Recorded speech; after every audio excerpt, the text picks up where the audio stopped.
السلام علیکم رحمۃ اللہ وبرکاتہ۔ واقعہ کربلا، پہلے امامت کی ہم تھوڑی سی بات کریں گے۔ سورۃ البقرہ آیت نمبر 124۔ اور وہ وقت یاد کرو جب ابراہیم علیہ السلام کو ان کے رب نے کئی باتوں میں آزمایا تو انہوں نے وہ پوری کر دی۔ اس پر اللہ نے فرمایا، میں تمہیں لوگوں کا پیشوا بناؤں گا۔ انہوں نے عرض کیا، کیا میری اولاد میں سے بھی؟ ارشاد ہوا، ہاں، مگر میرا وعدہ ظالموں کو نہیں پہنچتا۔ اللہ رب العزت نے ارشاد فرمایا، اس نے اپنے پرعزم بزرگ پیغمبر سیدنا ابراہیم علیہ السلام سے امتحان لیے، ان کو طرح طرح کی آزمائشوں میں ڈالا۔ وہ ہر آزمائش میں کامیاب ہوئے۔ کچھ لوگ آزمائش سے بھاگ جاتے ہیں اور کچھ رخصت ہو جاتے ہیں۔ کچھ لوگ آزمائش کو سینے سے لگاتے ہیں، وہ عظمت والے ہوتے ہیں۔ آزمائش ہر ایک کو نصیب نہیں ہوتی، اور آزمائش میں ڈالا بھی اس کو جاتا ہے جس سے اس کو پیار ہوتا ہے۔ اس نے اپنے ابراہیم سے پیار کیا، اس پیار کے نتیجے میں انہیں ابتلا میں ڈالا۔ آزمائش کی ابتدا ابتلا ہے، آزمائش کی انتہا کربلا ہے۔ وہ سلسلہ آزمائش جو ابتلائے ابراہیم علیہ السلام سے شروع ہوا، وہ کربلائے حسین پر آ کر ختم ہوا۔ اللہ رب العزت نے فرمایا کہ ابراہیم کے رب نے انہیں آزمایا بہت سی باتوں میں، وہ ہر بات میں، ہر آزمائش میں کامیاب ہوتے گئے۔ جب وہ کامیاب ہو گئے، اپنے معیار پر پورے اترے، تو اللہ رب العزت نے تب ان سے فرمایا، ابراہیم، تو میرے معیار پر پورا اترا ہے اور آزمائشوں میں کامیاب ہوا ہے، میں تجھے انعام دینا چاہتا ہوں۔ عرض کیا، جی باری تعالیٰ انعام دینا چاہتا ہے۔ کیا انعام دینا چاہتا ہے؟ سورۃ البقرہ 124۔ اس پر اللہ نے فرمایا، میں تمہیں لوگوں کا پیشوا بناؤں گا، تمہیں امام بنانا چاہتا ہوں، امامت دینا چاہتا ہوں، انسانیت کی امامت، انسانیت کی پیشوائی۔ سونے جد الانبیاء بنایا۔ انبیاء کے بہت سے سلسلے ہوئے، مگر وہ سارے سلسلے ابراہیم علیہ السلام سے شروع ہوئے۔ ان کو منبع اور سرچشمہ بنا دیا سلاسل نبوت کا۔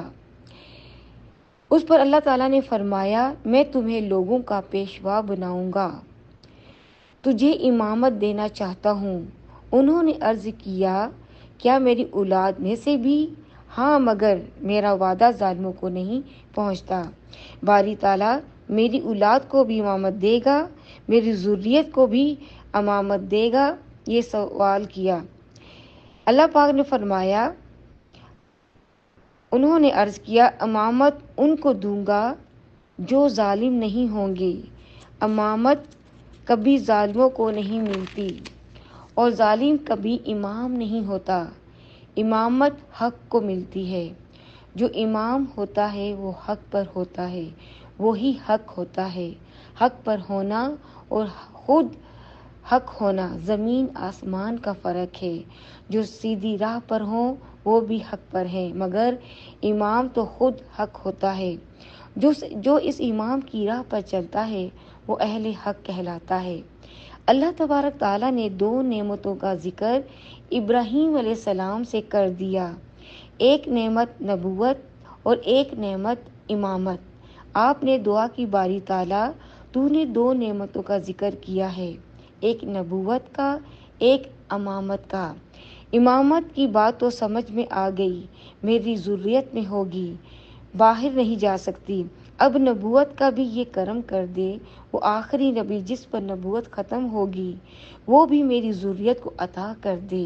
پھر آپ نے دعا کی، سورۃ البقرہ 129۔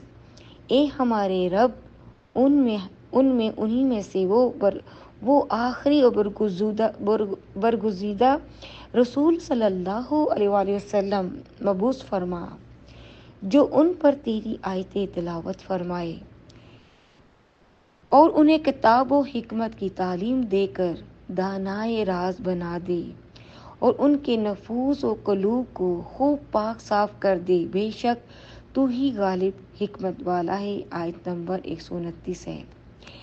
باری تعالیٰ مجھے وہ آخری نبی و زمان دے دے جس پر نبوت ختم ہونی ہے۔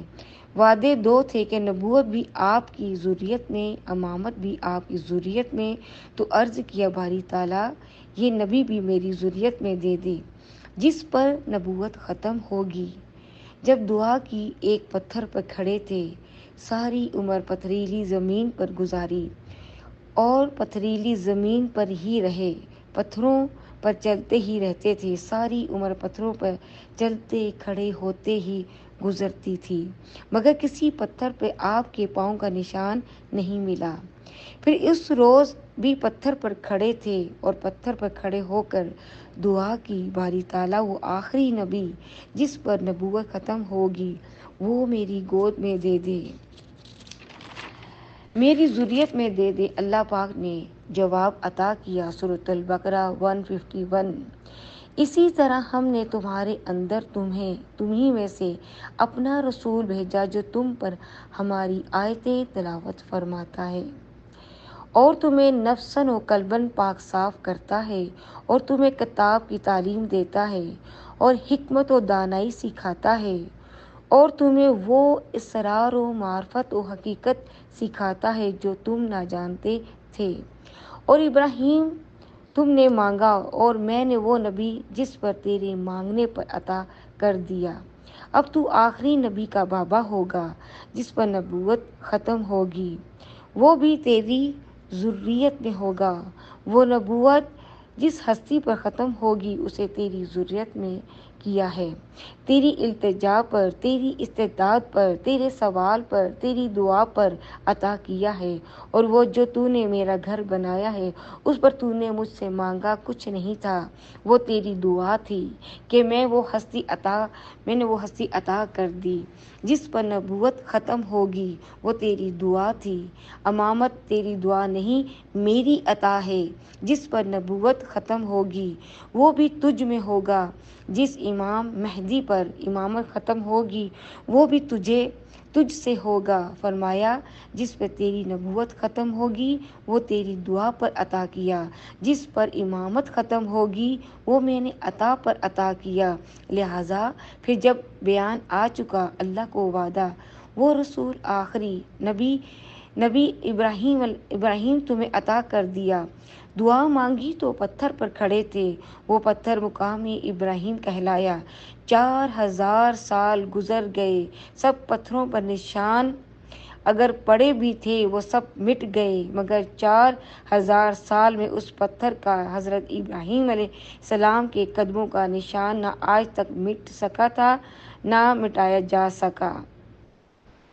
مگر نشان نہ مٹ سکا اس لیے نہیں مٹا کہ یہ وہ پتھر ہے جس پر کھڑے ہو کر ابراہیم نے مصطفیٰ صلی اللہ علیہ وسلم کو مانگا تھا۔ حضور صلی اللہ علیہ وسلم اس وقت خود موجود نہ تھے، عالم دنیا میں، عالم شہادت میں، مادی دنیا میں جسمانی طور پر تشریف نہ لائے تھے۔ ابراہیم علیہ السلام نے ایک پتھر پر کھڑے ہو کر فقط دعائے مصطفیٰ کی تھی، مصطفیٰ کو مانگا تھا، چونکہ لوگوں پر مصطفیٰ کی دعا آئی تھی۔ اس لمحے جو پتھر ابراہیم کے قدموں کے نیچے تھا وہ پگھلا۔ 4000 سال گزر گئے، اس پتھر کا نشان نہ مٹ سکا، چونکہ اس لمحے وہ نشان پڑا تھا، مصطفیٰ کو مانگا جا رہا تھا۔ جب مصطفیٰ کی نسبت سے اس پتھر سے پاؤں کا نشان نہ مٹ سکا، ابراہیم نے مصطفیٰ کو چاہا تھا، اس چاہنے کی علامت مقام ابراہیم کے قدم کا نشان نہ مٹ سکا، اور ادھر خود مصطفیٰ صلی اللہ علیہ وسلم آئے۔ ابراہیم نے مصطفیٰ کو چاہا تھا، مصطفیٰ نے حسین کو چاہا تھا۔